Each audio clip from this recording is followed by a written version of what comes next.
Bueno, el día de hoy vamos a informar sobre dos asuntos que se están debatiendo en medios y que es importante que se conozca nuestra postura como gobierno. Uno es el que tiene que ver con la vacunación para los niños, que esto ha generado polémica y los adversarios nuestros, los conservadores, aprovechan esta situación como otras para decir que no nos importan los niños y que somos unos malvados. Entonces, que además no hacemos caso a lo que recomienda la Organización Mundial de la Salud. Entonces, vamos a informar sobre eso, sobre todo nuestro plan de vacunación en general, que ya se conoce, pero tenemos que estar recordando cuál es la estrategia que hemos seguido, que nos ha dado, por cierto, muy buenos resultados, para que estos rumores, esta campaña tendenciosa de mala fe no prospere y que la gente tenga información suficiente. Y lo segundo es que ayer respondió el OXXO, los dueños del OXXO, sobre las tarifas eléctricas. Entonces vamos a dar también una respuesta sobre este caso. Son los dos temas. Terminando, abrimos para preguntas, respuestas y a las 8:30 comienzan las exposiciones de los candidatos a dirigir el sindicato petrolero, como lo hemos hecho en toda la semana. Hoy concluyen y ya los trabajadores petroleros, mujeres, hombres, van a votar el lunes con la recomendación de que no se dejen manipular, que voten de manera libre y en secreto. Y vamos a buscar también apoyarnos en los mejores técnicos a partir de hoy para que el sistema de voto por teléfono funcione muy bien y no vayan a utilizar eso los adversarios o vaya a haber hasta bloqueos, porque son capaces, hay gente sin escrúpulos morales y tenemos que ahora sí que blindar el sistema, no de los trabajadores petroleros, diría que ni de los dirigentes, sino de los de la mafia del poder que quisieran que fracasáramos en todo, ¿no? Y como no les resultan las cosas, están cada vez más enojados, obnubilados y tenemos que estar cuidándonos, protegidos, porque andan buscando las podridas. En eso andan. Son muy pocos los periodistas, mujeres y hombres, que están cumpliendo con el noble oficio de informar. La mayoría está buscando cómo caemos bajo la máxima aquella de que si la ensartas, pierdes. Y si no la ensartas, perdiste. Entonces tenemos que estar pendientes del Reforma y del Universal, y etcétera, etcétera, etcétera. Muy bien. Y además de eso, respetar la libertad de manifestación, de expresión, el derecho a disentir, pero ganarles en el debate. Y si se puede, exhibirlos cada vez más como tendenciosos, como prensa vendida, alquilada, al servicio de minorías rapaces. Pero ese es un debate en buena lid, que lo aceptamos, porque ayuda mucho a enriquecer la vida pública de México. Lo mejor que ha habido en estos tiempos, bueno, lo mejor de lo mejor es el cambio de mentalidad en el pueblo, la toma de conciencia de nuestro pueblo, que es de los pueblos más conscientes, más politizados del mundo. Ya prácticamente no hay analfabetismo político. Hay algunos sectores que todavía padecen de eso. Pero eso es lo mejor, un pueblo despierto, consciente, politizado, no susceptible de manipulación. Y como parte de eso mismo, estamos viviendo un momento en que todo el mundo se está definiendo y se están quedando desnudos. Es como la fábula del rey va desnudo. A lo mejor no se dan cuenta. Ayer, por ejemplo, estaba yo viendo cómo el señor Lorenzo Córdoba va a la convención del PAN. Imagínense, el director, coordinador, presidente del INE encabezando el Congreso, la convención del PAN, de un partido, cuando debería ser una autoridad imparcial y cuidar las formas, porque la forma es fondo. Pero no se dan cuenta o no les importa. Hay un mensaje de Pedro Miguel, a ver si lo buscan, que yo comparto, porque aun cuando podemos no estar de acuerdo con eso, hay que verle también la parte positiva. Y yo lo que veo como positivo es de que se va terminando con la simulación, que era pues un elemento central de la política antidemocrática desde el porfiriato, la simulación, el que las leyes se respetaban en el fondo se respetaban en la forma para violarse en el fondo, y siempre habían elecciones, aunque todo fuese una simulación. Ya de antemano se sabía quién iba a ganar Entonces, en los medios igual, prensa independiente. Llegaron a ver hasta candidatos independientes del pueblo, no del poder. Pero se engañó mucho con eso. Ahora no, y qué bueno, ya no hay esa hipocresía, ese doble discurso, o ya no funciona. A ver si lo tienen. Tiene una de la foto. ¿Sí? Este es el presidente del INE en un congreso del PAN. Y dice Pedro Miguel, me encanta esta foto. Yo también lo comparto. Estoy de acuerdo. ¿Será porque no me gustan las simulaciones? A veces hablaba yo de que cuál es la diferencia entre un partido y otro. Por ejemplo, don Fidel Velázquez, en paz descanse, decía, soy charro, ¿y qué? No se andaban pues, por las ramas. En cambio, hay dirigentes de otros partidos que, como decía Monsiváis, su verdadera doctrina es la hipocresía. O sea, unos corruptos cínicos y otros corruptos hipócritas. No hay con quién quedarse, pero cada quien que haga su reflexión, porque lo peor es darse baños de pureza, creerse gente de bien, sentirse superior. Por lo general son racistas, clasistas. Entonces, todo eso lo estamos viviendo. Son momentos estelares en la historia de nuestro país. Nos tocaron vivir tiempos interesantes. Entonces, es importante el que podamos ir informando, aclarando y respetando el derecho a disentir y posicionándonos, y que no nos dé pena, que no nos dé vergüenza. Así pensamos y defendamos lo que pensamos. Somos libres. Eso es un buen debate. Insisto, lo que estaba muy mal era la simulación, el aparentar. Soy liberal, soy independiente, soy de la sociedad civil. Yo no tengo partido. Yo soy objetivo. Yo soy profesional. Puro choro, mareador. Muy bien. A ver, vamos, doctor.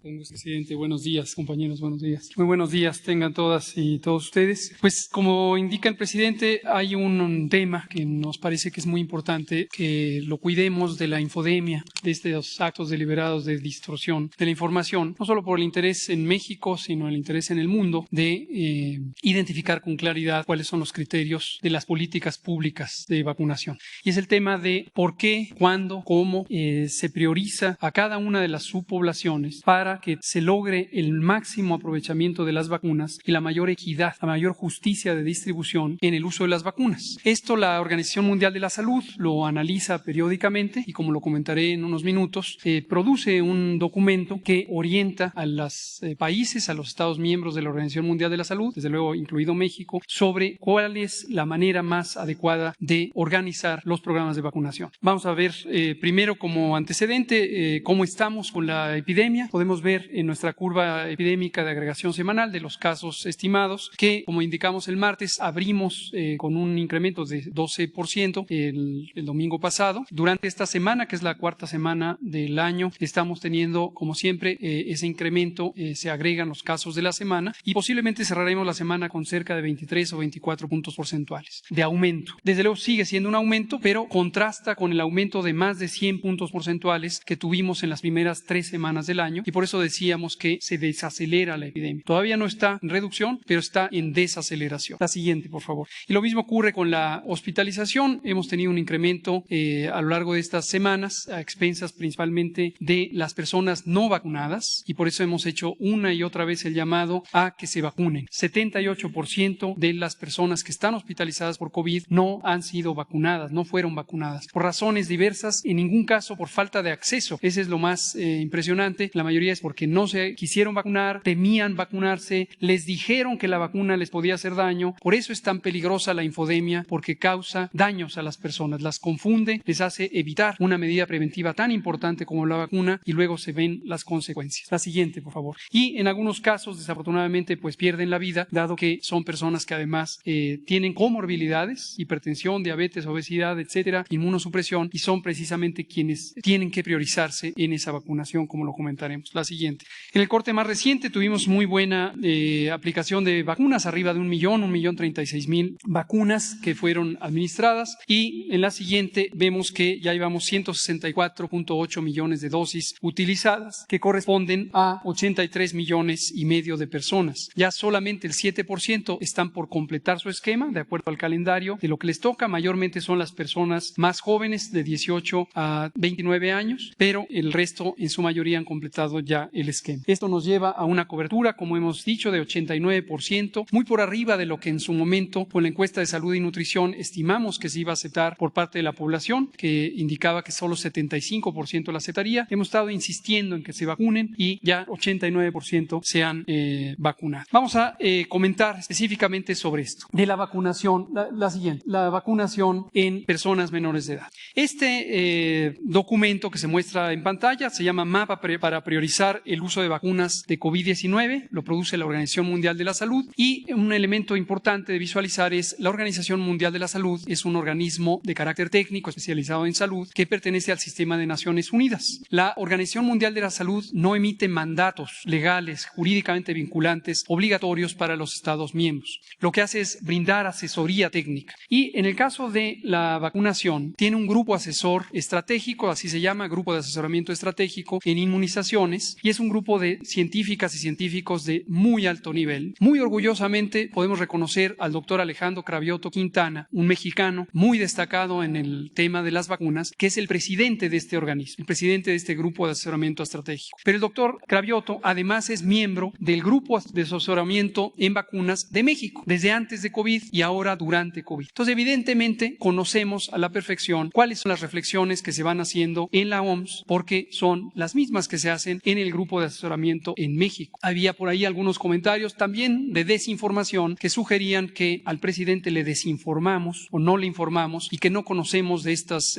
realidades. Bueno, circunstancialmente el doctor Cravioto es otro de mis maestros, con él me formé en el Servicio Social en investigación en 1994. Ayer por la noche hablé con él para verificar si nuestra interpretación de los documentos son lo que corresponde y me ratificó que efectivamente lo estamos interpretando bien. Bueno, este documento se publicó por primera vez el 20 de octubre de 2020, cuando empezaron a ser accesibles las vacunas. Tuvo algunas revisiones y la revisión más reciente es del 21 de enero reciente. ¿Qué dice este documento? El documento básicamente nos identifica que el uso de vacunas tiene que adecuarse a las condiciones epidemiológicas que se van viviendo en el mundo en general, en particular cada país las adapta a su realidad epidemiológica y debe considerar la inequidad social, tanto nacional como regional como del mundo. ¿Por qué razón? Porque la inadecuada distribución de la riqueza obviamente lleva a una distribución también inadecuada de los recursos para la salud, incluidas las vacunas. A menos que los gobiernos tomen una decisión consciente de proteger a las personas más vulnerables socialmente, que desde luego son también las personas que pueden estar en mayor riesgo de tener consecuencias adversas de la enfermedad COVID, porque tienen menos recursos para resolver. Este elemento en la recomendación de la OMS a nosotros nos gusta en particular porque, como hemos mencionado, la política general de este gobierno busca quitar la desigualdad, busca compensar cualquier elemento de carencia con políticas sociales para lograr que todo mundo tenga acceso. Y desde el inicio, y enfáticamente el propio presidente lo ha dicho, cada semana cuando tenemos las reuniones de trabajo sobre COVID, estamos buscando que nadie se quede atrás y aunque la vacuna puede ser muy difícil de llevar a comunidades apartadas, estamos haciendo un esfuerzo muy grande. Por cierto, agradecimiento a la Marina y a la Secretaría de la Defensa, la Guardia Nacional, al IMSS, a todas las instituciones que ayudan a que eso ocurra.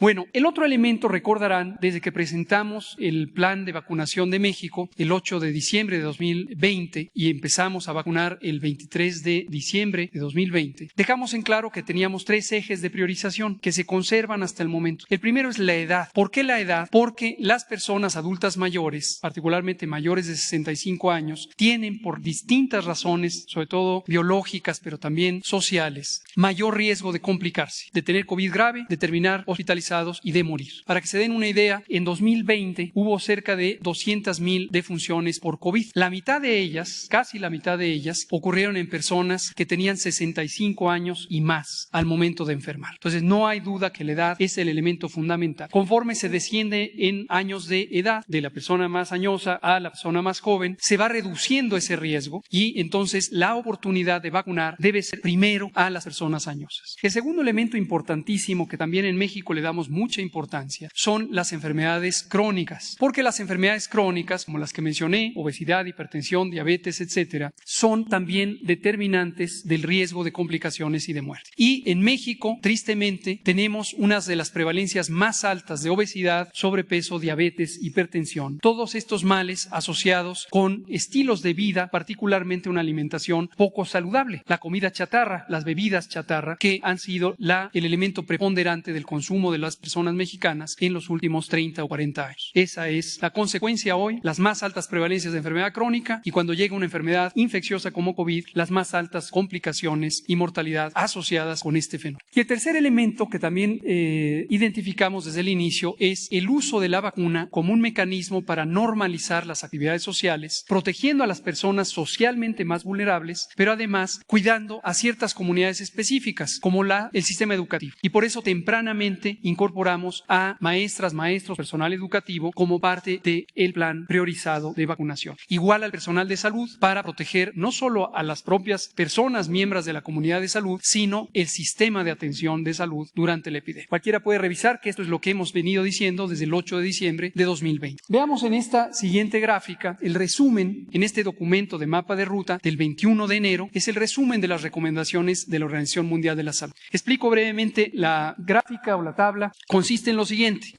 ¿Me puedo pasar para acá para darlo más fácilmente? Con su permiso, presidente. Aquí se identifican los grupos prioritarios. Grupos prioritarios son parte de la misma población, pero se pueden identificar por determinadas características. Y hay 4 grupos de priorización de la más alta, máxima, a la más baja, que está atendiendo a los criterios que estoy comentando. También la OMS así los ha señalado para todos los demás países del mundo. Adultos mayores, personal de salud y personas con inmunosupresión por distintas causas. También desde el inicio, en las primeras fases del plan, las incorporamos. Después están las personas de prioridad alta. Todas son importantes, eso debe quedar clarísimo. Todas las personas son importantes. Pero en términos del riesgo de tener COVID grave y morir por COVID, que es el elemento principal de protección de las vacunas COVID, se pueden reconocer estas prioridades. Eso no quiere decir que se menosprecie a los que están acá abajo. Lo que quiere decir es que para usar óptimamente la vacuna hay que empezar a proteger a los que tienen el mayor peligro. En la prioridad alta están el resto de los adultos con comorbilidades, las embarazadas, que desde el 10 de mayo las incorporamos, el personal educativo. Como pueden ver, nosotros incorporamos personal educativo. En otros países han incorporado a otro personal esencial, como los cuerpos de seguridad pública. Nosotros incorporamos al personal educativo y personas en desventaja social, económica y demográfica. 2 bloques iniciales. Después tenemos en prioridad media el resto de los adultos, personas de 30, 40, 50 años que son saludables, que no tienen estas comorbilidades, y niñas, niños y adolescentes que sí tienen comorbilidades. En niños y niñas y adolescentes, las enfermedades que pueden padecer son un tanto diferentes a las de las personas adultas, pero hay varias que se pueden reconocer. Diabetes tipo 1, inmunosupresiones primarias, cáncer, síndrome de Down, etc. Y las hemos incorporado ya desde hace tiempo. Y finalmente, la prioridad baja, niñas, niños, adolescentes saludables. La siguiente, por favor. Esta es una frase del propio documento que resume la recomendación. Y como pueden ver, dice que antes de implementar una estrategia para vacunar niñas, niños y adolescentes, hay que considerar alcanzar una cobertura alta de esquemas primarios y refuerzos según se requiera para optimizar el impacto de las vacunas en los grupos de mayor prioridad como las personas adultas mayores. Es inconfundible la recomendación de la OMS en este sentido. Veamos cómo lo hemos hecho en México. La siguiente es la misma tabla con los datos mexicanos. Adultos mayores, personal de salud, que tenemos coberturas de 87% del esquema primario, 53 y 84% en los refuerzos. Hemos avanzado muy bien en este segmento. De prioridad alta, esquema primario 98%, personas de 50 a 59, llevamos menos tiempo con el refuerzo, pero ahí vamos avanzando, ya llevamos 11%, el personal educativo 87%, el esquema primario, y ya tenemos 75%, 3/4 partes del personal educativo cubierto. En prioridad media, el esquema primario 74%, y son personas de menos de 50 años, estamos apenas iniciando los refuerzos en esas personas. Y prioridad baja, y no obstante que sea prioridad baja, nosotros ya incorporamos hace mucho tiempo niños, niñas, adolescentes de bajo riesgo, las personas saludables. Llevamos la mitad, 48%. Pero para este grupo nosotros establecimos 15 años en adelante. Posteriormente incorporamos a los de 14 que cumplen 15 durante 2022. ¿Por qué razón pusimos ese punto de corte y no incluimos 13, 12, 11, 10, etc.? Vamos a verlo. Esta gráfica que ya la había yo presentado hace tiempo nos muestra la evidencia. Esta es la mortalidad por 100,000 habitantes. En personas, niñas, niños, adolescentes de 12, 13 y 14 años, la mortalidad es 0.5 por cada 100,000 personas. Y es considerablemente homogénea en este subgrupo, pero a partir de los 15 años de edad empieza a aumentar un tanto más. Llega a ser de 2.6, aproximadamente 2.3 por cada 100,000 niñas y niños de esas edades. Destacamos, y esto es lo último que voy a mostrar, que cada niño niña es importantísima, no hay duda. Y la infancia es la etapa de la vida que merece una de las mayores protecciones. Sin embargo, la probabilidad de que una persona menor de edad tenga una complicación por COVID y fallezca por COVID, excepto que se trate de las personas con comorbilidades, si no son ellas, si son saludables, la probabilidad es muy, muy baja. Aproximadamente 274 veces menores que lo que puede ser la complicación en las personas adultas. Nuestra percepción del riesgo, del peligro por COVID, que es completamente legítima porque se basa en una epidemia que ha causado grandes estragos, pero que mayormente ha sido en personas adultas y personas adultas mayores. En niñas, niños, adolescentes, el riesgo es muy bajo. Y vamos a verlo con estas últimas 3 gráficas que ya presentamos también anteriormente, pero con mucho gusto lo volvemos a explicar. Lo presentamos en agosto. Y es los datos del INEGI sobre la mortalidad por distintas causas en menores de 19 años durante 2020. Y lo que se ve es las personas menores de un año, y las vamos a ir viendo por bloques, tienen distintas causas de muerte. Ciertamente COVID se incorporó a las primeras 10 causas de muerte, pero vean los números, estos son números absolutos. 208 defunciones para este grupo, entre 1 y 4 años, ahí está, en la 9ª posición, 110, la siguiente, entre 5 y 9 años, 61, entre 10 y 14 años, 92, la siguiente, entre 15 y 19 años, 258. Cada una de ellas importantísima, no debe quedar duda, debe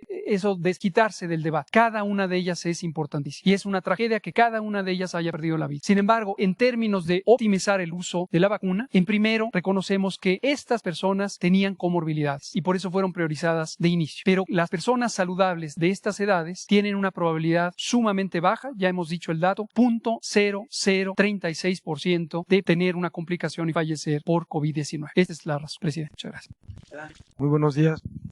Muy buenos días, presidente. Muy buenos días. Estamos aquí como parte de la Comisión Federal de Electricidad. Me presento. Mi nombre es Miguel Reyes, director general de CFE Energía. Mario Morales Vielmas, de Comisión Federal de Electricidad, de igual manera, director de CFE ICL, Intermediación de Contratos Legados. Muchas gracias, señor presidente, por permitirnos responder a lo que el día de ayer el OXXO planteó en relación a sus tarifas. El día 26 de marzo del año pasado presentamos en este mismo foro lo que nosotros analizamos en relación a las tarifas de varios consorcios que pagaban menos que el promedio de los hogares mexicanos o que incluso una tiendita de abarrotes en el caso del OXXO. El OXXO responde casi un año después, más vale tarde que nunca, pero respondió y le queremos pedir, señor presidente, algo de parte de nosotros, Comisión Federal de Electricidad. Pensamos que es innecesario que el OXXO pague tanto dinero en la propaganda que realizó ayer por diversos medios y que quizás sea mejor que de cara a la nación en un debate, en una confrontación técnica de datos entre nosotros y los equipos de OXXO, se pueda presentar en este espacio pues el señor José Antonio Fernández Carvajal o quien designe la empresa FEMSA a fin de analizar los datos que ellos tienen y los datos que nosotros tenemos. Pensamos que es completamente innecesario que se haga a través de los medios que se hizo ayer, pero estamos abiertos al debate y en primera instancia vamos a responder. Si le damos a la siguiente, por favor.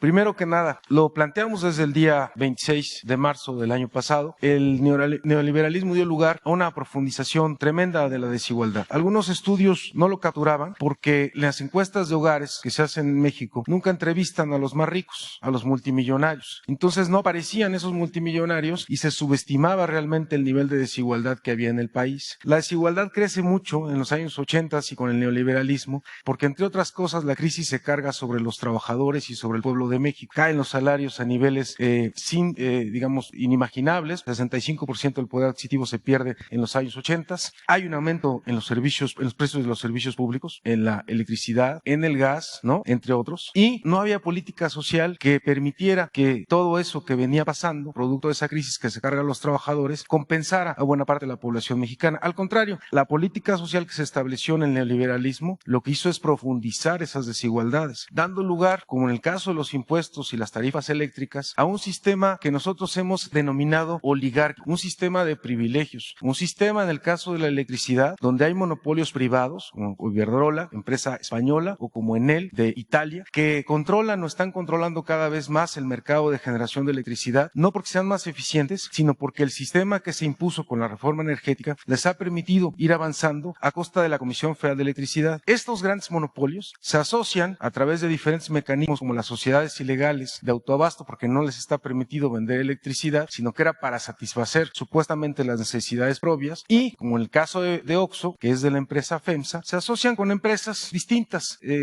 Dos casos emblemáticos, que quizá lo va a comentar más mi compañero Mario, de los autoabastos, pues son Enel y Iberdrola. ¿Por qué estos esquemas, como en el caso de los impuestos, profundizan la desigualdad? Pues porque vamos a ver que estos consorcios como OXXO pagan menos por la electricidad que sus pares o sus competidores, como son las tiendas de las esquinas, o incluso buena parte de los hogares mexicanos, que digamos nosotros sostenemos esos datos. Ahorita lo vamos a ir viendo. Eso quiere decir entonces que hay una serie de monopolios privados que concentran la electricidad, que se asocian, que reciben además subsidio del Estado mexicano, se asocian con estos grandes corporativos, a veces asociados en cámaras empresariales, y estas empresas pues son beneficiarias de un sistema inequitativo de tarifas, que ahorita vamos a ver por qué es inequitativo, que se estableció con el neoliberalismo, y que la reforma del señor presidente enviada ya al Congreso y que se está discutiendo, desaparecería todo ese sistema inequitativo de tarifas. Le damos a la siguiente, por favor. Esto es lo que presenta ayer el OXXO. El OXXO dice que paga lo justo y que protege el medio ambiente. Dice que un hogar paga alrededor, el ejemplo que presenta, de unos 53 kilowatt-hora, y que ellos pagan a la misma CFE 2.51 pesos por kilowatt-hora. Entonces, ¿qué es lo que vamos a analizar? Si estas son verdades a medias, ¿no? O qué es lo que realmente hay aquí de verdad o no en relación a esto. Le damos a la siguiente, por favor. Presenta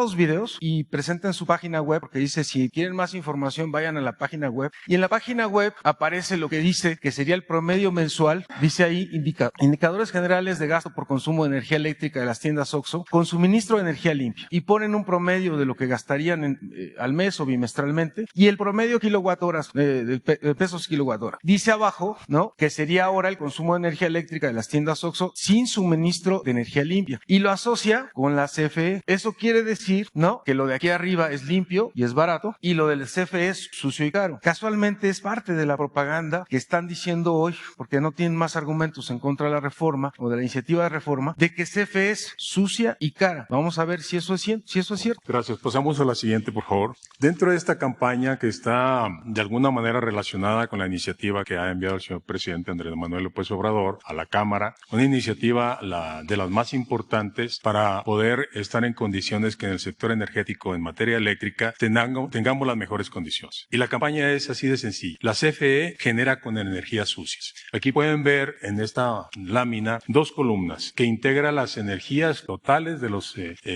privados, la mayoría extranjeros, y la CFE. ¿Quién genera energía limpia? El 19% la generan los privados dentro de todo su parque de generación. Este 19% es menor aún cuando son más centrales eléctricas, debido a que son energías intermitentes. ¿Qué quiere decir? Que son energías solares y energías eólicas. Las energías solares tienen un factor de planta del 20%. ¿Qué quiere decir esto? Que el 20% de las 8.700 horas del año solo generan. El resto del tiempo no generan, porque solo lo hacen con el sol. Y las eólicas tienen un factor de planta del 30%. Este 30% también significa lo mismo. Quiere decir que solo el 30% de 8.760 horas que tiene un año es la energía que produce. Entonces el resto del tiempo alguien tiene que respaldar esa energía, y lo hace la CFE y no le pagan por el respaldo. Pero si nos remitimos al gráfico, CFE genera el 38% de las energías limpias de su parque de generación.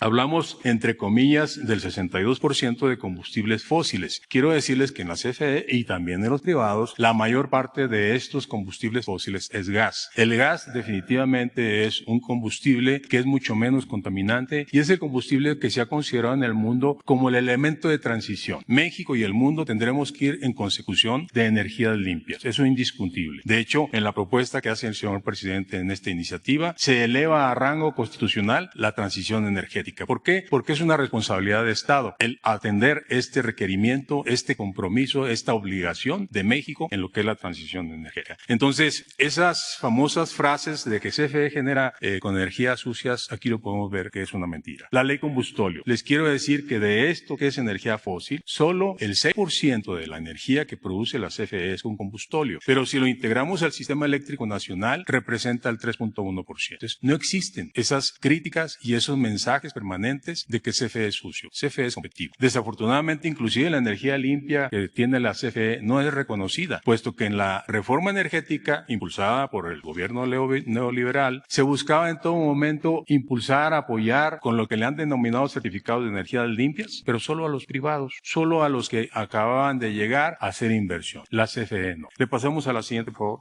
Aquí podemos ver de igual manera en esta, donde ellos se señalan que la mayoría de las tiendas OXXO reciben energía de los parques eólicos. Los parques eólicos están concentrados por la autorización indiscriminada de la CRE de permisos a lo largo del país sin ninguna planeación. Pero la energía eólica está concentrada en Oaxaca, en el Istmo, y está concentrada en el noreste, en Tamaulipas. Entonces, ¿cómo es posible que yo diga, si los OXXO están dispersos en todo el país, que reciben energía limpia? La realidad es que la energía limpia se inyecta en los puntos donde se encuentran cada una de las centrales de energía limpia. Entonces, no existe, o serán muy pocos los OXXOs en el país que estén cerca de alguno de los generadores de los cuales se han convertido en socios, abusando de un tecnicismo y abusando de una modificación a la ley inconstitucional para nosotros en 1992, donde se le permite a los privados nuevos esquemas de generación privada para empezar a penetrar en México, porque el Tratado de Libre Comercio indicaba que había que ir por el negocio eléctrico de México. Hoy lo tenemos protegido con la reforma energética del 2013, todos estos esquemas que son los productores independientes, con el 31% de la generación del país y el 12% en los autoabastos. Le damos a la que sigue, por favor.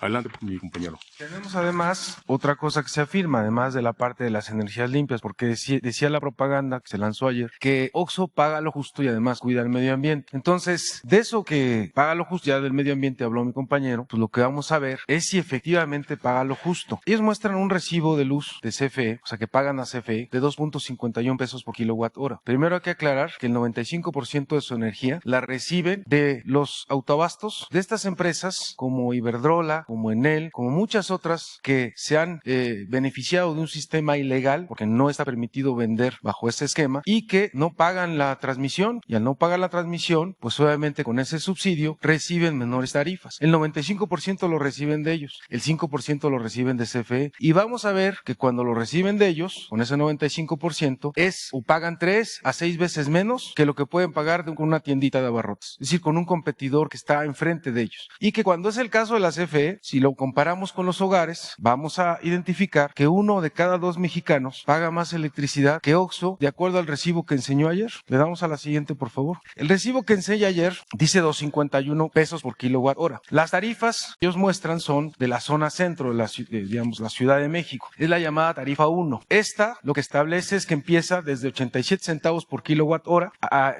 sigue hasta 1.06. Si ustedes ven en sus recibos, si la gente nos está viendo ahorita, pueden ir por un recibo de luz y donde dice energía van a encontrar una cosa que dice básico, que es esta parte, que está a 87 centavos. Van a encontrar otra que va a decir intermedio, que es 1.06, y van a encontrar otra que es a 3.10, que es el llamado excedente. Es decir, esta de 3.10 ya no tiene subsidio. El subsidio está aproximadamente hasta acá. ¿Qué sucede? Que lo que hicieron los neoliberales es establecer tarifas para los hogares escalonadas, miren, ¿no? De manera creciente. Esta tarifa que está acá de 6.30 es la llamada DAC. Esa tarifa es, además de que no tiene ningún tipo de subsidio, es la que pagan los hogares que consumen más kilowatt horas. Y su supuesto es de que los pobres, tenían que permanecer pobres para siempre, consumían menos electricidad. Y mientras más consumas, entonces te voy a cobrar más, ¿no? Y además, obviamente, esto pues, se vincula con un negocio. La electricidad es una mercancía, no es un derecho humano, como lo establece ahora la iniciativa de reforma del señor presidente, que no solo garantizaría que esto se tiene que quitar, sino que las tarifas para la población, para los hogares mexicanos, deben ser como las que tiene el OXXO. Miren, resulta que el OXXO, la tarifa que nos muestra de 2.51, que se ubicaría acá, la tiene constante. No tiene estos picos que tienen los hogares, que muestra que muchos hogares de repente, o que le pasa a muchos hogares, que la luz llegó 200 pesos o 200 pesos y que el siguiente bimestre me aumentó a 800 y no sabemos por qué. Y pensamos que es culpa de la Comisión Federal de Electricidad o de su ineficiencia.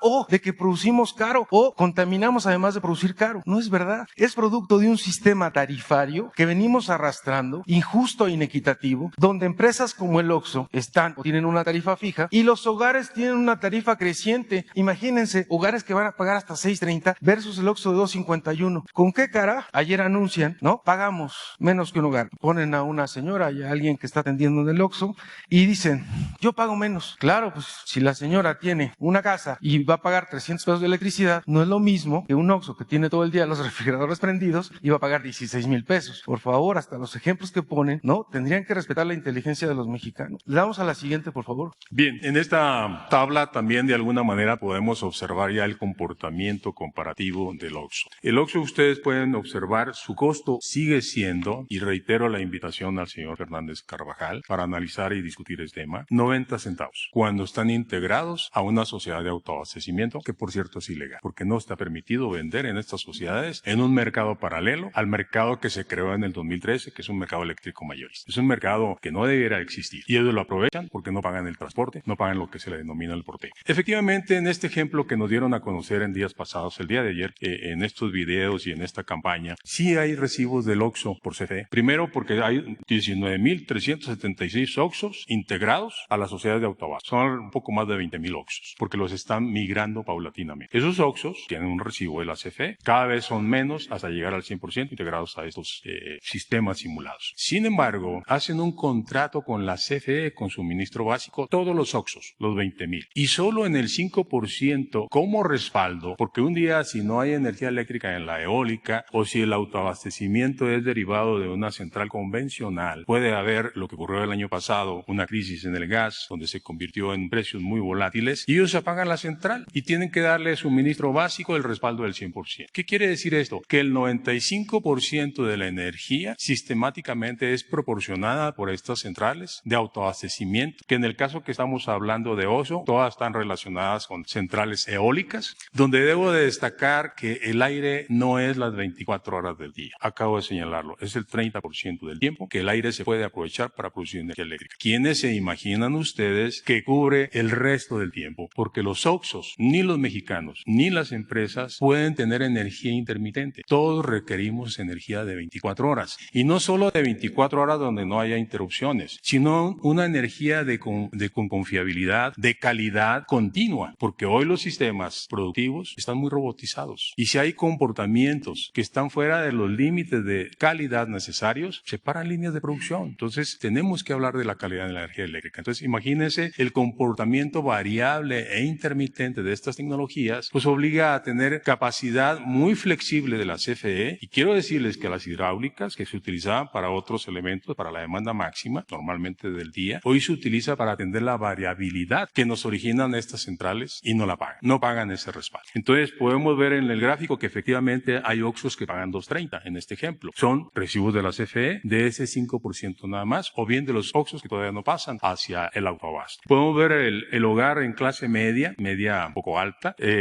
también paga 2 pesos con 30 centavos. Quiero decirles que el 57% de las familias mexicanas, de los 45 millones de familias, pagan 2.30 o más. El 47% de las familias mexicanas pagan 2.30 o menos. Por este esquema de escalas que acaba de comentar mi compañero Miguel, y donde vemos cómo se van diferenciando los precios dependiendo de los niveles de consumo, y donde se ha considerado que las familias más pobres son las que consumen menos, por lo tanto se les aplica un subsidio, se les otorga un subsidio que lo otorga el gobierno federal. Una tiendita en baja tensión, la que dicen, porque así lo han señalado, que no tiene transformador, una tienda normal, de las que han desplazado en los barrios sistemáticamente los Oxxos, llegan y hacen crisis, y las pobres tiendas tienen que cerrar, pagan 3 pesos con 30 centavos. En promedio, todas las tiendas, todos los negocios que están integrados en la Concanaco también pagan 3 pesos con 30 centavos. Hay una situación que prevalece en nuestro querido México por esa gran desigualdad. Las familias buscan mecanismos para poder obtener ingresos, o ingresos adicionales, o el ingreso que vaya a ser el necesario para poder subsistir. Y en tu casa, donde tú tienes una tarifa doméstica, pones tu tienda, pero no sabes que tienes una tarifa doméstica. El consumo se incrementa porque en una tienda tengo que tener refrigeradores y hay un mayor consumo de la energía eléctrica por iluminación. En automático, ese incremento de consumo me obliga a pasarme a la tarifa doméstica de alto consumo y voy a pagar los precios que veíamos hace un momento y que estamos en esta gráfica viendo de 6 pesos con 30 centavos. Hay tiendas que están en esta condición. Obviamente hay que asesorarlos, hay que orientarlos para que hagan el cambio de su contrato, pero existen los casos por desconocimiento y porque tienen que buscar la manera de subsistir. Y lo existen en todas las colonias periféricas y en todas las colonias de todo el país, de todas las grandes ciudades, medianas y pequeñas ciudades. Si le pasamos por favor a la siguiente.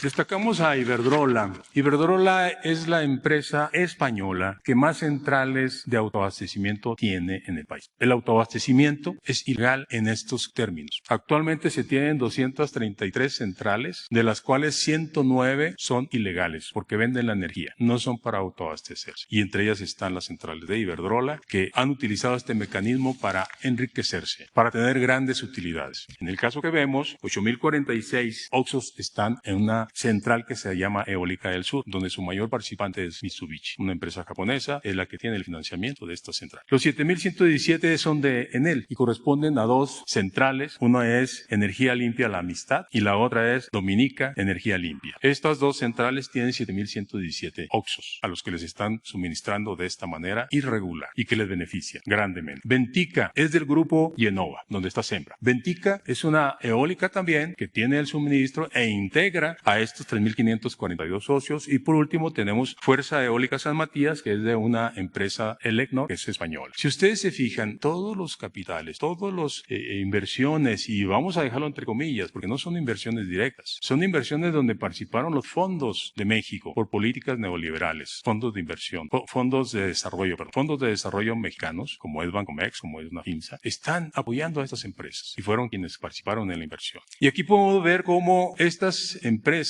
tienen integrados los 19.376 OXXOs. Aquí viene lo importante, no pagan la transmisión. Imagínense, o pagan algo simbólico. Pagan 11 centavos por cada kilowatthora en el transporte de la energía, los OXXOs, cuando una tienda normal paga $1 de transporte de energía. Son los costos del servicio de transmisión, comúnmente conocidos como porteo o porteo estampilla. Podemos estimar cuánto significa este no pago del transporte, y son 593 millones en el año 2021. Estos 593 millones fueron ingresados, socializados, se le dice, en el mercado eléctrico mayorista, y lo pagamos todos los mexicanos en nuestros recibos. O sea, este beneficio no es ni siquiera un subsidio de Estado, es un subsidio que damos todos los mexicanos por no pagar el transporte. No está aquí incluido el costo del respaldo, el que me permite tener energía eléctrica las 24 horas en cada uno de los OXXO, que lo da CFE y que tampoco lo paga. Aquí está solamente el transporte. Entonces, como ustedes pueden observar, sí tienen grandes beneficios, sí tienen gran interés para que estos sistemas continúen, porque las utilidades son extraordinarias para ellos. No por ser más competitivos ni más eficientes, sino porque se les crearon esquemas abusivos y en favor totalmente de ellos. ¿Qué hacen? Pues buscan todos los mecanismos posibles para poder hacerle del conocimiento a la población a través de los diferentes medios, con diferentes políticas y campañas sucias, de que ellos son los más honestos. Estos son números, yo no soy político, tampoco mi compañero Miguel, yo soy un ingeniero, soy técnico. Los números que hemos integrado son números que vamos a sustentar en cualquier momento, y vuelvo a insistir, invitamos al Grupo FEMSA para que podamos comentar el tema y para que se demuestre la realidad que hay atrás de todas estas campañas que hoy permanentemente se están llevando a cabo. Debo decir que la iniciativa que ha propuesto el señor presidente lo que busca es que no haya incrementos de la energía eléctrica. Lo ha sostenido, ha cumplido su compromiso. Desde el 1 de diciembre de 2018 no ha habido incrementos en la energía eléctrica, tal y como está establecido en las publicaciones que hace la CRE. Y les debo de decir que la reforma del 2013 permitió hasta el 2017 construir el modelo de tarifas como responsabilidad de la CRE, y fue un caos. Desde noviembre del 2017 hasta diciembre del 2018 fue un caos, bandazos hacia abajo y hacia arriba de este nuevo modelo que construyeron unas empresas argentinas para la CRE. Entonces, por eso es que tenemos que seguir impulsando esta iniciativa y que se conozca a través del Parlamento abierto la participación y la claridad de todos los elementos que están alrededor de esta iniciativa y por qué es benéfica para México, no para las empresas, y mucho menos para esas empresas privadas, extranjeras, que son las que han penetrado de una manera importante en nuestro país. Muchas gracias. Gracias, señor presidente. Bueno, pues estos son los dos temas. Adelante, adelante, adelante. 3, una compañera. 4, por los tiempos. Presidente, buenos días. Pedro Villacaña, el Periódico Universal. Preguntas muy puntuales. Ayer, tras un accidente en el sur de la Ciudad de México, fue detenido Facundo Rosas, cercano a García Luna. ¿Algún comentario sobre esta detención? Pues no tengo mayor información, solo que era parte de un grupo que actuó cuando el operativo llamado llamado Rápido y Furioso en el gobierno de Calderón, que se permitió al gobierno de Estados Unidos, a una de las agencias del gobierno de Estados Unidos, introducir armas de contrabando ilegales que supuestamente iban a permitir tener información y detener a delincuentes en México, porque esas armas traían unos sensores y de esa forma las iban a identificar, a localizar y así iban a llevar a cabo la detención de delincuentes. ¿Qué sucedió? Bueno,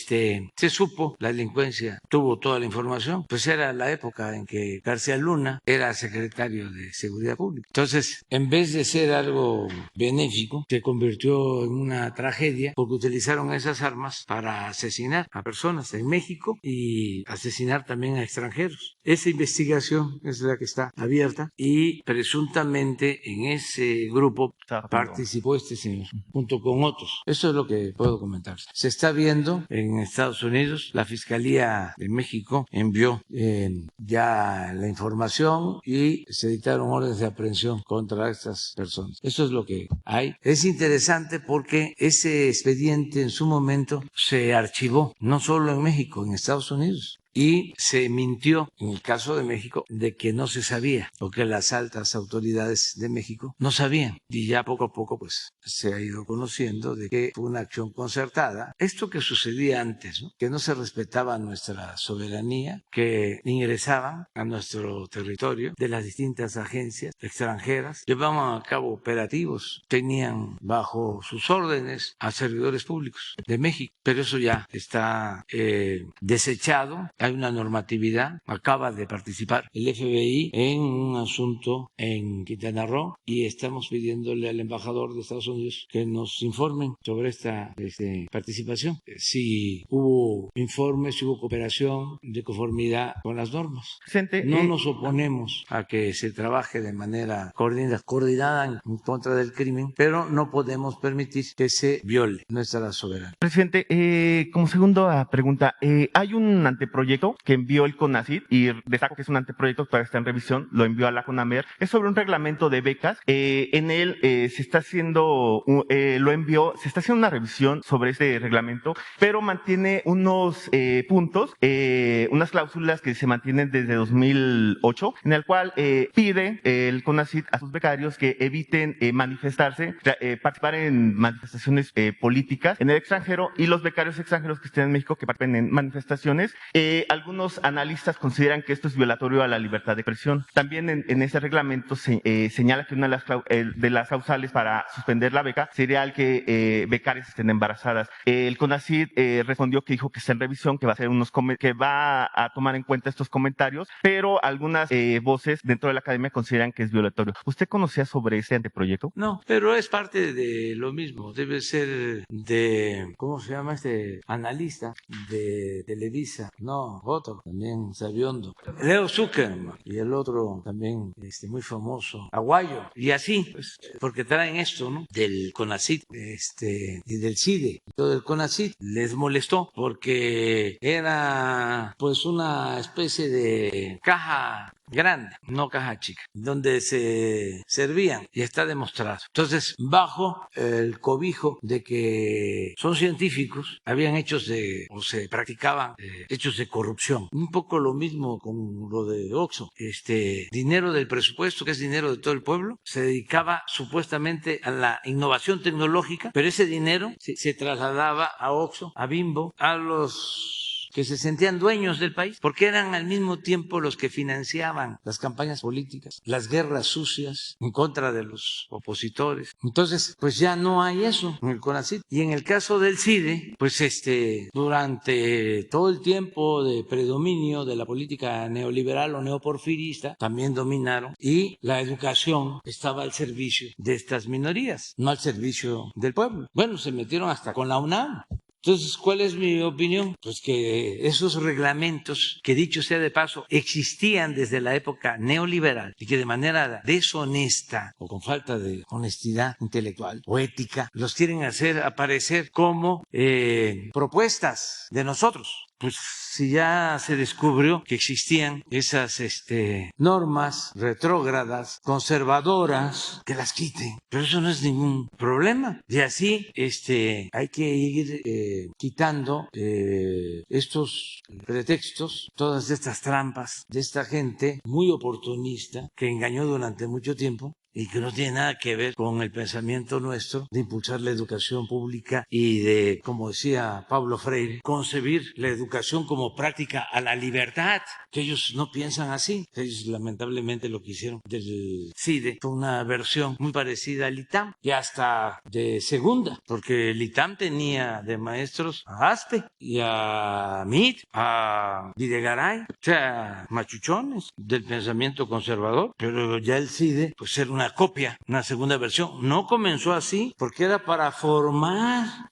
servidores públicos, en beneficio de los intereses de la nación, y terminaron aborreciendo el servicio público. Y bueno, lo del ITAM se entiende. Un día vamos a hablar de eso. ¿Hasta dónde llegó el poder del ITAM? Es como el poder de los medios. El poder del ITAM llegó a que impusieran a un candidato del ITAM. ¿Saben quién puso realmente, hablando en plata, quitando lo accesorio, o como dicen en mi pueblo, yendo al grano, porque lo demás es pacha? ¿Quién puso a Meade? Sí, pero lo puso el presidente Peña, lo puso el PRI. No, lo puso Videgaray. Digo, porque si vamos a hablar, ¿para qué vamos a andar dorándonos la píldora? Es muy aburrido así. Entonces, pero esa es la primera versión. Toda la intelectualidad conservadora que dominó durante el periodo neoliberal y que deberían de ofrecer disculpas por lo que hicieron en estos 36 años de predominio de política neoliberal. Cómo se saqueó al país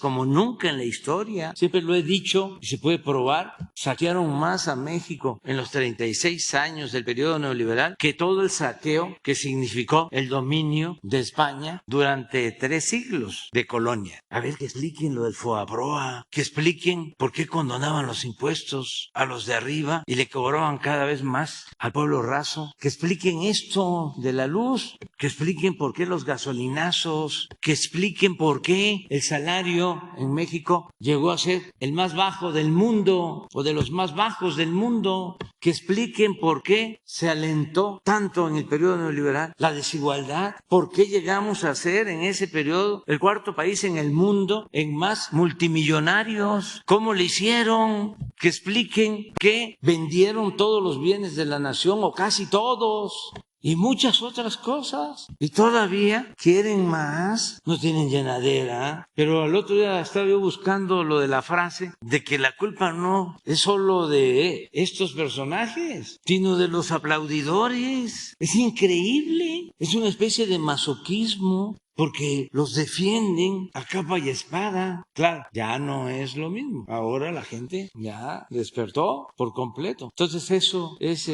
interesante que se analice, y todo nuestro respeto, nuestro apoyo a los estudiantes, a los académicos, todo nuestro respeto. Nada más que incluso es hasta bueno que haya esa huelga, porque ayuda a que se abra un debate sobre estos temas, la educación al servicio de la oligarquía o la educación al servicio del pueblo, o el contenido educativo, los contenidos educativos. ¿Se va a seguir con lo mismo? ¿Con las fórmulas aprendidas o recetadas desde el extranjero? Las llamadas reformas estructurales. ¿Y se va a seguir haciendo a un lado la agenda nuestra, la de México, la de combatir la pobreza, la de combatir la corrupción, la de que México es un país con un pasado histórico extraordinario, ejemplar? Ya no vamos a sentirnos orgullosos de la grandeza cultural de México. Vamos a seguir siendo vasallos sumisos, colonia, patio trasero, protectorado, vasallos. No, este es un gran país. Ya quisieran, con todo el respeto, otros países tener la historia que tiene México, el pueblo que tiene México, lo trabajador que son los mexicanos, lo creativo que son los mexicanos, herederos, y de ahí dimana esa creatividad de grandes culturas, de grandes civilizaciones. Y vamos hacia adelante, a sentirnos muy orgullosos. Y los cambios, aunque van a tardar en internalizarlo, porque tampoco son muy inteligentes y luego de eso los obnubila el coraje, el odio, pero van a terminar por darse cuenta de la importancia de un cambio verdadero para nuestra generación y para los que vienen detrás de nosotros, nuestros hijos, nuestros nietos. Bueno, ya se terminó. Vámonos con los dirigentes, porque además yo voy a una gira, voy a la supervisión del Tren Maya y voy a ver si, como llovió ayer, parece que no se ha inundado de nuevo la refinería de Dos Bocas. Nos vemos aquí el lunes. Ya hablamos el lunes y vamos a permitir que vengan los dirigentes. Muchas gracias. Y ojalá y venga el señor Fernández, y va a ser bien tratado de manera respetuosa y que traiga sus argumentos o sus técnicos, ¿sí? Está invitado, porque esto ayuda mucho a aclarar las cosas. Además, se van a ahorrar dinero porque no van a tener que estar pagando publicidad. Va a seguir hablando de eso el lunes o el martes. Bueno, pues nos da mucho gusto. Hoy concluimos ya la ronda de comparecencias de los candidatas a la Secretaría General del Sindicato de Pemex. Esto es un ejercicio inédito, algo nunca visto, y bienvenidos, están en su casa. Sería muy bueno también, como nos acompaña la secretaria del Trabajo, Luisa María Alcalde, que hablábamos de reforzar el sistema de votación por teléfono para evitar bloqueos y problemas, porque hay gente interesada en que nos vaya mal, pero no son los trabajadores ni los candidatos, sino los machuchones. Entonces, de aquí al lunes, que es la votación, convocar, pedirle a los técnicos de teléfonos de México, de las empresas de comunicación, que nos ayuden, ¿sí?, para blindar todo el sistema, ¿sí?, no tengamos ninguna falla y que se puedan entregar buenos resultados. ¿Cuándo van a dar a conocer los resultados? Los resultados tendrían que salir el lunes mismo en la noche, sí, aproximadamente como a las 9:30, 10, sí, pero el mismo día. Sí. Entonces, que no tengamos problemas técnicos, hay que resolverlo bien en estos días. Y pues, adelante, ustedes están aquí en la casa del pueblo, es la casa de todos. ¿Sí? Pues muy bien, nos vemos. Vamos a Tabasco, Chiapas, Campeche, Yucatán y Quintana Roo. Es mi primer gira y vamos a supervisar los trabajos del Tren Maya. Muchas gracias. Adelante. Pues agradecemos muchísimo al presidente por permitirnos en este espacio seguir con este ejercicio de transparencia, de democracia. El día de hoy concluimos estos 5 días en los cuales los diferentes candidatas a dirigir el sindicato de Pemex se han venido a presentar aquí para que los trabajadores los conozcan y sobre todo sepan qué están proponiendo de llegar a la dirigencia del sindicato. Antes de darles la palabra, vamos a pedirles 3 minutitos de su atención porque vamos a exponer aquí qué va a suceder el día de la elección. Todavía hay algunas dudas, cómo voy a votar, cómo funciona este sistema, dudas no solamente, por cierto, del gremio petrolero, sino también de la ciudadanía. Entonces, si me permite. Gracias. Lo primero a destacar, aunque ya se ha dicho en múltiples ocasiones, pero es muy importante recordar, la elección será el lunes 31, próximo lunes. Y la elección inicia a las 00:01, a las 12 de la noche. Ahí se abre el sistema y concluye a las 19 horas. Adelante. ¿Qué va a suceder el día de la elección? Todas y todos los trabajadores que se hayan registrado van a recibir un mensaje de texto y un correo electrónico. Por las dos vías se va a mandar este mensaje. Este mensaje tiene 2 elementos fundamentales, una liga y un token, que es una contraseña. 1, 2, 3, 4, 5 es el ejemplo. Todos van a recibir este mensaje y también el mismo mensaje lo recibirán a través del correo electrónico. Una vez recibido este mensaje, van a entrar en esta liga, van a presionar esta liga, adelante, y van a entrar al sistema. Aquí el sistema dice, bienvenido, este es un ejemplo, Eduardo Álvarez, ingresa tu token. Y aquí van a ingresar el token que recibieron en el mensaje o en el correo electrónico, que es el mismo. 1, 2, 3, 4, 5, entrar. Cuando yo presiono entrar, adelante, Aquí se pone 1, 2, 3, 4, 5. Vamos a ver este video, entrar y empiezo a ver los candidatos. Voy a ver las fotografías y los nombres de los 25 candidatos. Y cuando encuentre con el que quiero votar, voy a presionarlo y voy a confirmar y enviar mi voto. Así de sencillo va a ser la votación. Una vez enviado el voto, se me va a informar que ya voté e incluso recibiré el comprobante de ese voto, que por supuesto no registra por quién voté, simplemente el hecho de tener la certeza de que emití este voto. Así de sencillo. Entonces, a las 00 horas, todas y todos recibirán este mensaje a través de sus teléfonos celulares y de sus correos electrónicos, y a partir de ahí podrán iniciar la votación. Un elemento adicional: se va a poner a disposición el día de la elección un call center, un centro que va a estar establecido en la Secretaría del Trabajo para cualquier tipo de dudas técnicas. Este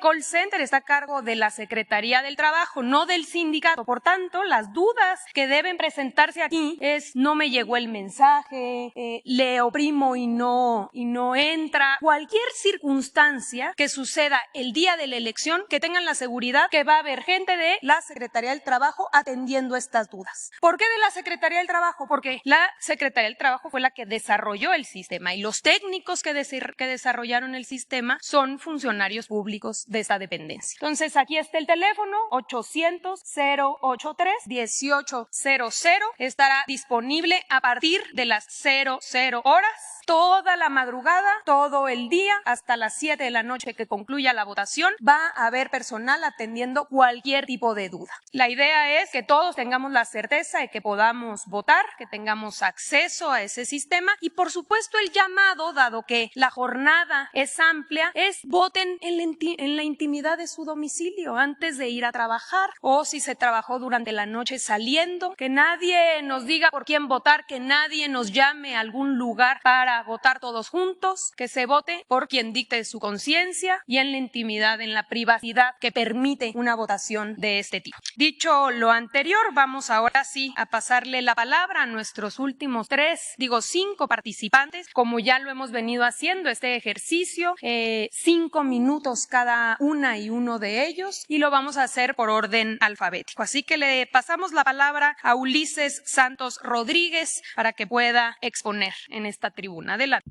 Soy Ulises Santos Rodríguez, trabajador activo de la Terminal Marítima en Dos Bocas, Tabasco, sección 50. Buen día a todas y todos, trabajadores del gas y el petróleo. El Movimiento Nacional de Transformación Petrolera Lula, que dignamente represento como defensores de los derechos humanos y que desde mayo de 2018, con principios y valores éticos, abrimos brecha hacia la construcción de la democracia sindical. Principales acciones inéditas: el Ejecutivo Nacional y las 36 secciones sindicales nos convertiremos en guardianes contra la corrupción. En primer diálogo, en paz y en armonía con Petróleos Mexicanos, será por el derecho de la vida, que es lo fundamental. Realizaremos las giras en todos los centros de trabajo, revisando las condiciones e higiene de seguridad. Estaremos preparados para la contingencia por COVID-19. No queremos ni un compañero más caído. Presentaremos ante la STPS la reforma estatutaria con fundamento en la reforma laboral que esta transformación decretó el 1 de mayo de 2019. Agradecemos al digno gobierno democrático por este hecho histórico sin precedentes en la vida sindical de nuestro país. Respeto íntegro a nuestro contrato colectivo de trabajo. Recuperaremos paso a pasito el clausulado de 1989. Trabajaremos con la austeridad republicana. Eliminaremos el 60% de la plantilla de comisionados sindicales que solo se han convertido en parásitos y golpeadores de nuestro sindicato petrolero. Revisaremos las percepciones como funcionarios sindicales. No podemos ganar más que el presidente de la República. No podemos ganar más es un insulto a las y los trabajadores petroleros, a la clase trabajadora mexicana y a nuestro pueblo. La democracia sindical será un hecho. Impulsaremos la democracia sindical directa y participativa a través de la consulta a la base trabajadora. Jamás la imposición. Después de un año, el Ejecutivo Nacional y los 36 ejecutivos nos evaluarán si continuamos sí o no. Muchas gracias, Ulises Santos Rodríguez. Le pasamos la palabra a Job Fabián Trinidad Martínez. Adelante. Este libro representa parte de la historia del sindicalismo petrolero y para contribuir a ese acervo, le quiero hacer entrega de este reglamento de labores de los años de 1940 al señor presidente, el licenciado Andrés Manuel López Obrador. Buenos días al señor presidente, a la secretaria de Trabajo, medios de comunicación, compañeras y compañeros petroleros que tienen la oportunidad de estarnos viendo. Me presento, soy Job Fabián Trinidad Martínez, un trabajador de la sección 33 en Tampico, Tamaulipas. Como proyecto nacional, nosotros proponemos trabajar juntos con la empresa y el gobierno para poder consolidar la transformación de un nuevo sindicalismo en México. La historia, desde la fundación del sindicato petrolero y la expropiación petrolera, nos deja en claro y bien sustentado que desde sus principios y tácticas de lucha debemos administrar, proponer, salvaguardar y gestionar todos los derechos y obligaciones de los trabajadores. El gremio petrolero representa un asunto de soberanía y seguridad nacional y junto con Petróleos Mexicanos es la columna vertebral de la economía del país. De ahí la importancia de ser un gran aliado del gobierno federal y evitar todo riesgo. También tenemos en claro que vivimos en un mundo globalizado, donde el TEMEC representa y exhorta a un mejor manejo en materia energética, pues el mundo observa las decisiones de este país por ser un productor petrolero. Como trabajadores petroleros, sabemos el diagnóstico completo de afectaciones y eso nos permite el poder decir que se requiere de un cambio sindical y esto lo podemos hacer a través de una analogía, donde todo sembrador sabe que para hacer una mejor cosecha se debe de arrancar de raíz toda hierba mala y limpiar así el terreno para poder poner las nuevas semillas. Nuestro proyecto coincide con la visión política de este gobierno federal, de que nadie está por encima de la ley y la jubilación es una solución pacífica y sin confrontación que se debe aplicar a la brevedad. Las votaciones petroleras locales dejaron muchos temas para atender, pero como la libertad no se implora, se conquista. Hemos sido victoriosos al estar aquí, a pesar de tantas afectaciones y daños que se nos han dado como trabajadores petroleros en nuestros derechos. Nuestro proyecto se sustenta en varios puntos. La defensa de la plantilla laboral con agotamiento de materia de trabajo y atender todas las afectaciones contractuales en base a los respectivos reglamentos y sus anexos. Gestionar la intervención del Sistema Nacional de Salud a fin de ayudar a garantizar lo pactado legalmente entre la empresa y laboratorios mexicanos que son los que dan el surtimiento médico. Gestionar proyectos de construcción y seguir considerando el mantenimiento a las diversas instalaciones, así como la nueva refinería de Dos Bocas, que beneficiará a compañeros activos, transitorios y jubilados, estos últimos como instructores, y todo bajo un equilibrio entre la política de austeridad. Licenciado Andrés Manuel López Obrador, le propongo reactivar la petroquímica, activar campos exploratorios y recuperar la flota marítima petrolera de la mano de su gobierno. También tenemos que considerar que es importante mandar un mensaje a los funcionarios actuales. Ellos, en su calidad de locales o nacionales, tenemos que hacerles ver algo con mucho respeto y atentamente, por dignidad y respeto a todas las familias que representamos los trabajadores petroleros. Se tienen que retirar, se tienen que jubilar los que hayan cumplido con la cláusula 134 del contrato colectivo de trabajo. Es un respeto a nosotros como trabajadores. Señor presidente, aceptamos el reto de trabajar juntos bajo los preceptos de la Cuarta Transformación. No somos advenedizos, tenemos años de lucha y el trabajador petrolero solo busca el bienestar familiar, basándose en la democracia que usted impulsa. Compañeros socios petroleros, juntos trabajemos sin simulaciones y con respeto a los derechos. ¡Viva el sindicato petrolero! ¡Viva México! Quisiera terminar nada más haciendo saber que como proyecto traemos todo lo que sustenta lo expresado en este momento. Quisiéramos haber podido entregárselo al señor presidente en persona, junto con el libro que es la relación de labores de 1940. Se lo vamos a hacer entrega a la secretaria de Trabajo para que si pueda hacer el favor de hacérselo llegar al señor presidente. Gracias.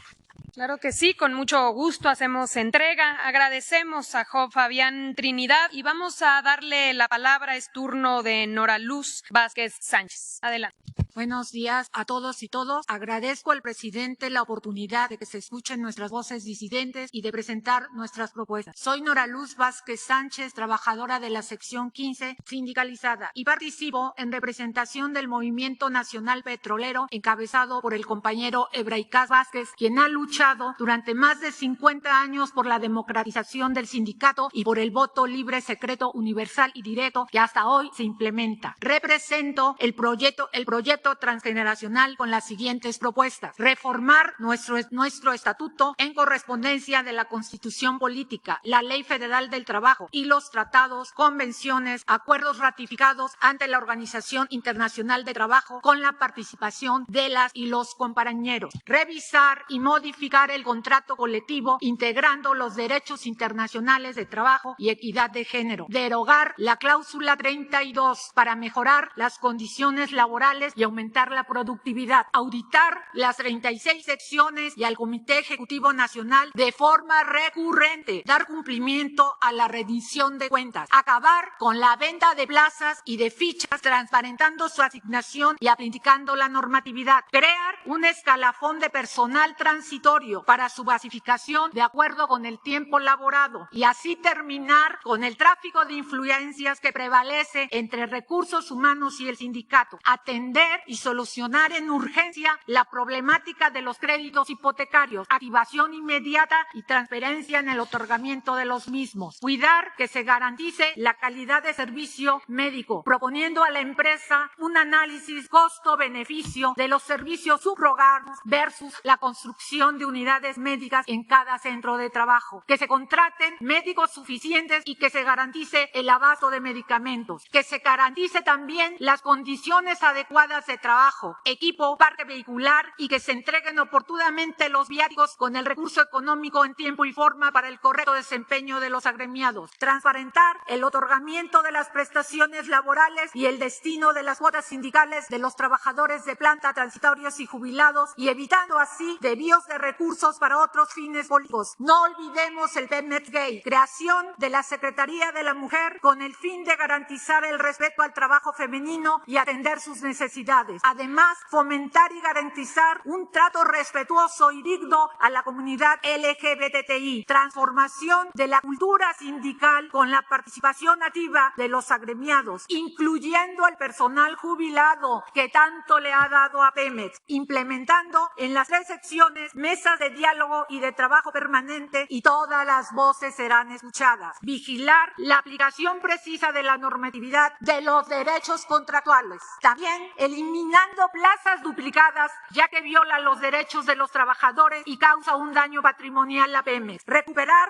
los espacios de integración familiar, fomento de artes, cultura y actividad física. Establecer convenios entre el Instituto Mexicano del Petróleo y escuelas, universidades públicas y privadas para fomentar la profesionalización de la base trabajadora. Me comprometo a donar el 50% del recurso económico del cargo de la Secretaría General, ya que estoy convencida que la representación sindical es por vocación de servicio a la base trabajadora, sin esperar beneficios económicos. Tengo la experiencia, la convicción, los principios y los valores necesarios adquiridos durante 30 años de lucha. No me rendiré ante la represión que he padecido y sigo padeciendo por la mafia de Carlos Romero de Champs, quien pretende prolongar su cacicazgo a través de algunos candidatos. Ejemplo de ello, Ricardo Aldana Prieto. Compañeros y compañeros, tenemos en nuestras manos la decisión histórica del cambio. Votemos libremente, con valor, con conciencia, por la justicia y equidad laboral. Unidas y unidos venceremos. Un voto razonado y hago un llamado a los trabajadores jubilados para que hablen con la familia petrolera, hermanos, tías, todos, y votemos por un cambio verdadero en el sindicato. Muchas gracias a todos. Muchas gracias a Nora Luz Vázquez y pasamos la palabra a José Luis Vázquez Torres. Adelante.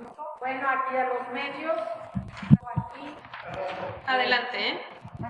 Claro que sí, ahorita le damos la oportunidad de explicar. Ahora, se presentó hubo imágenes, ahorita si quiere ver, ¿no? Si no, le damos tiempo para que las presente. Adelante. Gracias a Dios por estar aquí presente en esta plataforma. Antes que todo, buenos días a todos. Mi nombre es José Luis Vázquez Torres, soy petrolero activo de la sección número 1 de Ciudad Madero, Tamaulipas, nacionalista, humanista, quinista, del grupo disidente de un grupo a nivel nacional que tenemos presencia en las 36 secretarías generales locales que componemos, Morenape. Su servidor José Luis Vázquez Torres, no podemos olvidar por lo que hemos pasado. Son 30 años de secuestro sindical de los neoliberales de Salinas de Gortari, de Carlos Romero de Champs, de la cúpula sindical que han entregado el sindicalismo, se han saciado robando al pueblo de México. No podemos ser cobardes ni quedarnos callados, porque al quedarnos callados seríamos seamos cómplices de ellos. Sabemos de antemano que los neoliberales, los políticos empresarios, desde Carlos Salinas de Gortari a Peña Nieto, el pueblo quedó sumido en la pobreza. Éramos una plantilla de trabajadores de 140,000, ahora somos 90,000. Desintegraron familias. No podemos ser cómplices, ni ver, ni dejarnos callados de ver cómo Romero de Champs sigue moviendo los hilos de la corrupción en su candidato de Luis Ricardo Aldana Prieto, el eterno tesorero que no nos ha dado cuenta de 30 años de las cuotas sindicales. Sabemos que Romero de Champs viene apoyando a grupos disidentes que se hacen llamar líderes. Ejemplo, ¿cómo es posible que una senadora de Morena aspire sin renunciar a su cargo y quiera la Secretaría General Nacional cuando desde el 2011 no ha trabajado? Se dice revolucionaria. Nosotros somos quinistas. Dejamos las herramientas, dejamos las armas por las herramientas de trabajo. Hablar de la quina es hablar de lo añorado, de lo que nuestros abuelos y nuestros padres nos dieron el sustento, que es el trabajo. De antemano, velaremos el contrato colectivo y los estatutos que han sido violados, que han sido pisoteados por 30 años. No es posible que, entre comillas, la democracia maquillada y que todos los dados están cargados a los delfines de Romero de Champs, que todos los dados están cargados al neoliberalismo, que políticos y empresarios están metiendo las narices con fines políticos presidenciables. Soy un obrero petrolero disidente que ha caminado, que ha vivido, que se ha acercado a la base, que ha sido corrido, que me quitaron mis derechos de una planta. En carne propia he vivido el secuestro sindical. No soy cobarde. Sí tengo miedo por mi vida, porque tenemos más de 16 años luchando. Somos la voz de todos los petroleros. Velaremos el contrato colectivo de trabajo. Velaremos por los estatutos que nos heredaron nuestros abuelos, nuestros padres, por un mejor sindicato, por un mejor México, para dejarles el día de mañana a nuestros hijos y a nuestros nietos un mejor vivir, un mejor México, un mejor sindicato. Hablar de don Joaquín Hernández Galicia es hablar de las tiendas cooperativas que teníamos a nivel nacional, que eran 100. Vamos a recuperar, invitamos al gobierno de la Cuarta Transformación, a Segalmés, Seguridad Alimenticia Mexicana, a que juntos, con un granito, con las cotas sindicales, con una comisión de nosotros los activos, jubilados y transitorios, revivamos esas tiendas cooperativas que generábamos empleo, dándole respuesta a los trabajadores cada 6 meses, cada año, de qué hacemos con las cuotas sindicales. Invertiremos, invitaremos a hacerles la competencia a los osos con unas tiendas que lleguen beneficio para los numerables, para los de abajo, para los del pueblo. No es poco el tiempo que nos dan para poder alternar, pero hablar de lo añorado de lo quinista es lo que perdimos en 30 años. Son 30 años de saqueo. La defensa de los derechos sindicales debe comprender a nuestros jubilados activos transitorios por medio de la ley, mejorando las condiciones del contrato colectivo de trabajo, logrando que las prestaciones se equipen entre nuestros compañeros para obtener la justicia social y laboral que la familia petrolera nos merecemos. Participaremos activamente junto con el gobierno federal para mejorar la capacitación de nuestros compañeros, así para fomentar la ampliación de la fuerza laboral petrolera, siempre respetando nuestros estatutos y los derechos adquiridos, sin olvidar a nuestros trabajadores transitorios. Implementar en nuestros estatutos el mandato legal de la participación igualitaria de la mujer y el hombre dentro del Comité Ejecutivo Nacional y Local. El 50% de nuestros dirigentes serán mujeres y hombres. Hoy es cuando se les reconocerá su importante papel en la toma de decisiones sindicales. Asimismo, se limitará los periodos en que los dirigentes sindicales estarán en funciones, limitándoles en 2 periodos. Antes que todo, velaremos por la fuente de trabajo, que es el empleo de todo mexicano. Gracias. Agradecemos a José Luis Vázquez. Y finalmente nuestra última participante es Baide Villaverde Acevedo. 5 minutos, adelante. Por el rescate nacional de nuestra industria petrolera, hoy hay que lograr la unidad y la justicia sindical. Hay que cambiar el rumbo y por Esbaide hay que votar. Esbaide es la mejor para secretaria general, porque al petrolero defenderá a sus derechos laborales. Esbaide Villaverde. Hoy con nuestro voto libre y secreto vamos a cambiar el rumbo de los petroleros. Alguien que defienda nuestros derechos, que levante la voz dignifica los